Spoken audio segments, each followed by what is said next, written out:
नमस्कार साथियों और प्यारे विद्यार्थियों। आर्य स्टडी पॉइंट पे मैं सभी का बहुत-बहुत स्वागत करता हूँ। आज हम जो बात करेंगे, ऐसे विचारधाराओं के संदर्भ में बात करेंगे और हमारा जो टॉपिक रहेगा, 3 विचारधाराओं को लेकर के रहेगा। एक तो जो है पूंजीवाद, इसके अलावा व्यक्तिवाद, समाजवाद और साम्यवाद। यानी हम टोटली जो बात करेंगे, 4 विचारधाराओं के संदर्भ में बात करेंगे। और देखिए, इनकी इम्पोर्टेंसता ये है कि इनको गहराई से समझने का अपन प्रयास करेंगे। एट स्टैंडर्ड लेवल से जो है हम इन शब्दों को जो है पढ़ते आए हैं, इन विचारधाराओं के संदर्भ में अपन ने देखा है। आज अपन गहराई से समझेंगे कि जो पूंजीवाद है, कैपिटलिज्म है, इसके अलावा व्यक्तिवाद, इंडिविजुअलिज्म है, इसके अलावा समाजवाद, सोशलिज्म और साम्यवाद, कम्युनिज्म, ये क्या होती हैं और इनका अभिप्राय क्या है, इन विचारधाराओं का आशय या अभिप्राय क्या है। तो आई होप, मैं आशा करता हूँ ये टॉपिक आपके अच्छे से समझ में आएगा। मेरी तरफ से पूरा जो है इस बात का प्रयास रहेगा। देखिए, सबसे पहले अपन जो बात करते हैं वो पूंजीवाद के संदर्भ में बात करते हैं, जो कि कैपिटलिज्म इसको अंग्रेजी भाषा में जो है बोला जाता है। और कैपिटलिज्म शब्द का जो है हिंदी अनुवाद जो है पूंजीवाद है। और सर्वप्रथम जो है यही जो विचारधारा थी वो अस्तित्व में आई थी।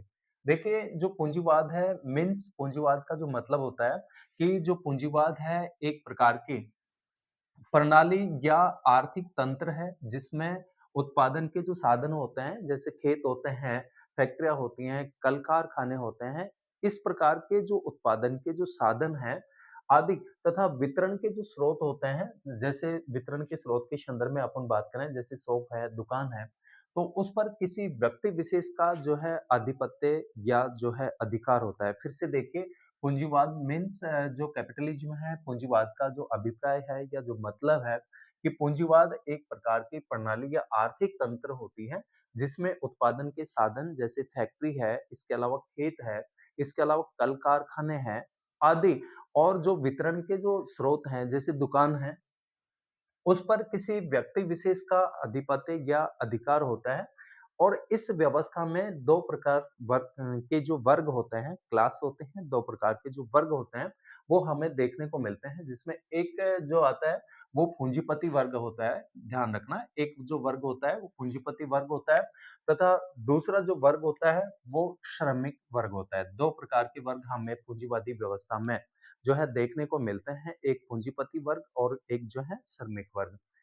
इसके अलावा जो है इस व्यवस्था के अंतर्गत जो है श्रमिक वर्ग के जो लोग होते हैं, वो फैक्ट्रियों में काम करते हैं, कल कारखानों में काम करते हैं, तथा इसके एवज में, इसके बदले में जो है उनको पारिश्रमिक मिलता है या वेतन मिलता है, तथा लाभ का जो संपूर्ण जो धन होता है वो बिना किसी मेहनत के पूंजीपतियों के हाथों में चला जाता है।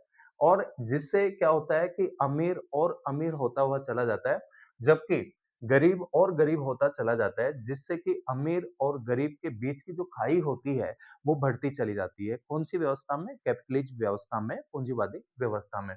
तथा इस व्यवस्था में सभी जो कंपनियाँ होती हैं, वो प्राइवेट कंपनियाँ होती हैं। कैपिटलिज्म में, पूंजीवादी व्यवस्था में प्राइवेटीकरण होता है इनका, जो है निजीकरण होता है और सभी कंपनियाँ प्राइवेट होती हैं, जिससे लाभ का जो धन होता है, वो अमीर को जेब में चला जाता है।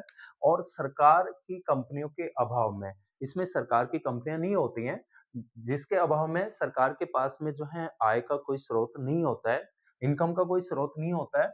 और ये स्रोत नहीं होने के कारण से क्या होता है कि सरकार इन अमीरों से आय का एक जो हिस्सा होती है, सरकार कर के रूप में या टैक्स के रूप में लेती है, जिससे वह देश की सुरक्षा तथा कल्याण पर सरकार जो होती है वो खर्च करती है, क्योंकि किसी भी देश की सेना निजी या प्राइवेट हाथों में जो है नहीं दी जा सकती। इससे क्या होगा कि अगर इस प्रकार की व्यवस्थाएं की जाए कि भी किसी भी देश की जो सेना या जो होती है निजी या प्राइवेट हाथों में नहीं दी जा सकती, क्योंकि इससे क्या होगा कि जो देश होता है वो आसानी से क्या होता है, गुलाम बन जाता है। ठीक है। तो अ, दूसरी बात कि जो पूंजीवाद है, पूंजीवाद के मोस्टली जो समर्थक है और अर्थशास्त्र के भी जो जन्मदाता है, जिनका नाम है एडम स्मिथ। एडम स्मिथ अर्थशास्त्र के जो है इनको जनक भी माना जाता है, ध्यान रखना। इन्होंने एक बुक लिखी थी, वेल्थ ऑफ नेशन। तो अर्थशास्त्र या इकोनॉमिक के जो जनक है वो कौन है? वो एडम स्मिथ है और पूंजीवाद के प्रमुख रूप से जो है ये समर्थक हैं एडम स्मिथ। इसके बाद में देखिए, हम बात करते हैं कि इस विचारधारा को यानी जो पूंजीवादी जो विचारधारा है इसको गहराई से समझने के लिए हमें और जो विचारधारा है जैसे व्यक्तिवादी विचारधारा है, व्यक्तिवादी विचारकों की विचारधाराओं का भी हमको जो है अनुसरण करना होगा, जिसका सीधा जो संबंध होता है वो पूंजीवादी विचारधारा से होता है। कौन-सी विचारधारा वाले व्यक्तियों का? जो अ, व्यक्तिवादी जो विचारक हैं, उनका जो संबंध होता है, वो सीधा जो है पूंजीवादी विचारधारा से होता है। तो आइए बात करते हैं नेक्स्ट विचारधारा आती है व्यक्तिवादी विचारधारा या व्यक्तिवाद क्या है, इंडिविजुअलिज्म क्या है? तो जो व्यक्तिवाद है कि राजनीति सिद्धांत में व्यक्तिवाद एक ऐसी विचारधारा है, ध्यान देना, राजनीतिक सिद्धांत में व्यक्तिवाद एक ऐसी विचारधारा है जो व्यक्ति की स्वतंत्रता का प्रबल रूप से क्या करती है, समर्थन करती है। कौन-सी विचारधारा?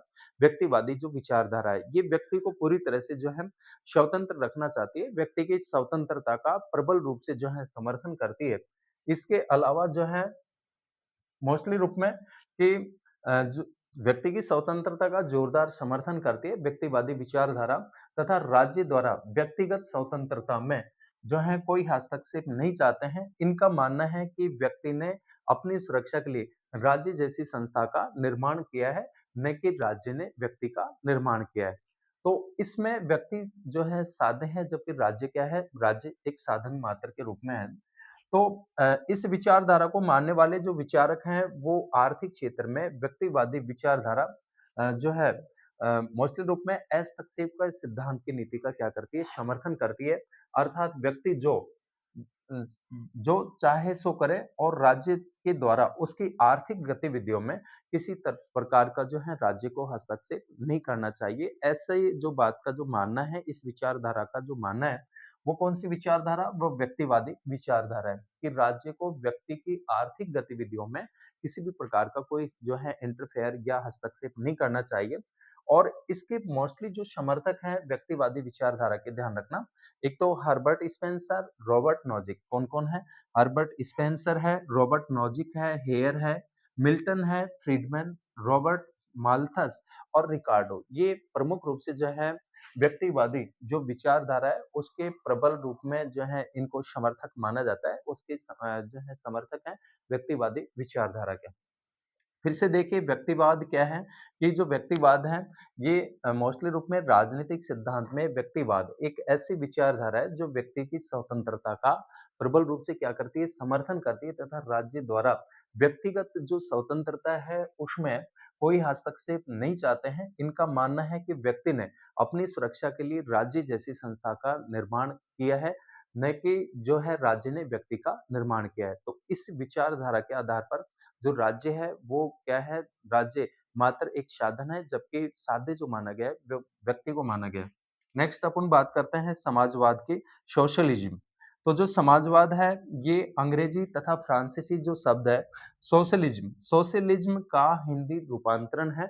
और राजनीतिक सिद्धांत में समाजवाद एक ऐसी विचारधारा है जिसमें उत्पादन के साधनों जैसे खेत है, फैक्ट्री है, कल कारखाने आदि तथा वितरण के स्रोत जैसे दुकान है, आदि पर किसी व्यक्ति विशेष का अधिकार या आधिपत्य नहीं होता है इस विचारधारा के आधार पर, जबकि बल्कि इस पर पूरे समाज का क्या होता है? नियंत्रण होता है, समाज के नियंत्रण में होती है। कंट्रोलाइजेशन जो होता है, वो समाज के नियंत्रण में होता है, अर्थात समाज का सामूहिक रूप से क्या होता है? अधिकार होता है तथा लाभों का जो वितरण है वो समाज के सभी वर्गों के बीच, चाहे कोई भी वर्ग हो, समाज के सभी वर्गों के बीच में जो है लाभों का जो वितरण किया जाता है वो समानता के आधार पर किया जाता है। किसके आधार पर किया जाता है?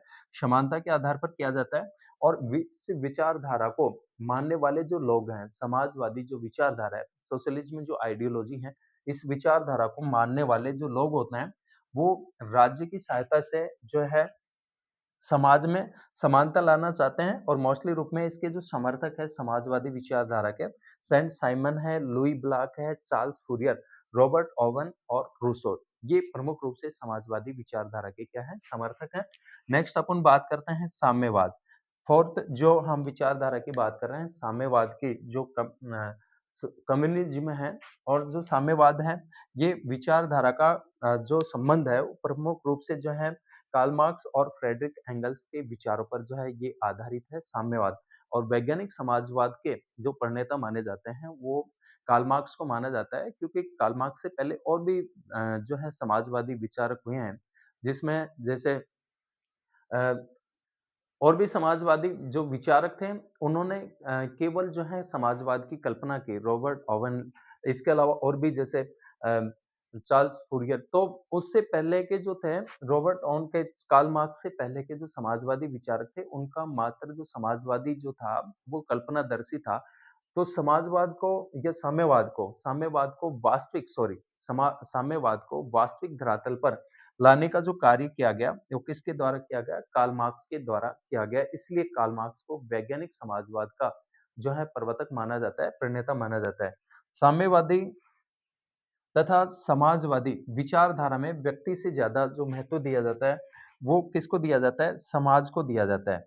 ये राज्य जैसी संस्था को समाप्त करके और जो है समाज में समानता लाने की वकालत करते हैं, क्योंकि इनका मानना है कि राज्य एक जो है शोषणकारी संस्था है, जो कि अमीरों के हितों की एक कार्यकारिणी समिति के रूप में क्या करती है? कार्य करती है।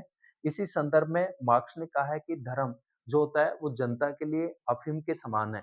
अर्थात इस विचारधारा के समर्थकों का जो मानना था, सॉरी, मार्क्स ने क्या कहा कि इस संदर्भ में मार्क्स ने क्या कहा था कि धर्म जो है जनता के लिए अफीम के समान है। अर्थात जो राज्य है वो पूंजीपतियों के हाथों में शोषण का जो है यंत्र होता है। अर्थात जो राज्य है वो इसको जो है शोषण को क्या देता है? बढ़ावा देता है। और राज्य की सहायता से जो पूंजीपति लोग होते हैं, वो श्रमिकों का जो है क्या करते हैं? शोषण करते हैं। इस विचारधारा के समर्थकों का मानना है कि समाज में 2 वर्ग देखने को मिलते हैं। एक पूंजीपति वर्ग जो होता है वो शोषक वर्ग होता है, यानी शोषक वर्ग, और एक शोषित वर्ग जिसका शोषण किया जाता है। जैसे मार्क्स ने इतिहास की जो भौतिकवादी व्याख्या की, अर्थात इतिहास के 6 युगों में मार्क्स ने बाँटा कि पहले आदिम साम्यवादी युग था, जिसमें न कोई राज्य था और न कोई वर्ग थे। उसमें व्यक्ति में तेरे-मेरे की भावना नहीं थी, लेकिन उसके बाद में जो दास अवस्था आती है, आदिम साम्यवाद के बाद में दास अवस्था, जिसमें व्यक्ति ने एक भूमि के भाग को घेर करके उसे अपना कहा और दूसरे लोगों को जो है उस पर कार्य कराने के लिए रखना लगा। तो इस प्रकार से स्वामी वर्ग और दास वर्ग अस्तित्व में आते हैं और वहीं से जो होता है वो क्लास स्ट्रगल या वर्ग संघर्ष जो क्या होता है, प्रारंभ होता है। उसके बाद में जो है सामंतवादी युग है और नेक्स्ट जो चरण आता है पूंजीवादी, फिर आता है सर्वहारा वर्ग का अधिनायक तंत्र और फिर आता है आधुनिक साम्यवाद। ठीक है? तो 6 अवस्थाएँ मार्क्स ने बताई। मार्क्स बहुत ही बड़ा जो है दार्शनिक था, फिलोसोफर था, अर्थशास्त्री था, जर्मन अ, दार्शनिक था और मार्क्स का जन्म हुआ था 5 मई 1818 को जो है जर्मनी के ट्रिप्ज नामक स्थान पर। तो मार्क्स साम्यवाद के प्रणेता थे और मार्क्स ने दुनिया के श्रमिकों को कहा कि दुनिया के श्रमिकों तुम एक हो जाओ, पाने के लिए पूरा जहां है और खोने के लिए जो है तुम्हारे पास बेड़ियां हैं। तो इस प्रकार से मार्क्स का जो है साम्यवाद में प्रमुख रूप से जो है योगदान रहा है। प्रमुख रूप से जो साम्यवादी हैं, कौन-कौन है? कार्ल मार्क्स और फ्रेडरिक एंगल्स। मार्क्स की महत्वपूर्ण रचनाओं की बात करें, तो जो है साम्यवादी घोषणा पत्र है, दरिद्रता का दर्शन, द पॉवर्टी ऑफ फिलॉसफी है और पवित्र परिवार, ये उनकी महत्वपूर्ण जो है रचनाएँ रही हैं। तो आई होप ये जो हम विचारधारा हैं, पूंजीवाद, व्यक्तिवाद, समाजवाद और साम्यवाद, इनको राजनीतिक विज्ञान और राजनीतिक सिद्धांत, इसके अलावा समाजशास्त्र और इकोनॉमिक्स में भी अपन पढ़ते हैं। ये तो चारों का जो है आपको अभिप्राय समझ में आया होगा। ऐसी महत्वपूर्ण जानकारियों के लिए क्लास को लाइक, सब्सक्राइब और शेयर करें। मिलते हैं और महत्वपूर्ण क्लास जानकारी के साथ नेक्स्ट क्लास के अंतर्गत। तब तक सभी विद्यार्थियों का बहुत-बहुत धन्यवाद।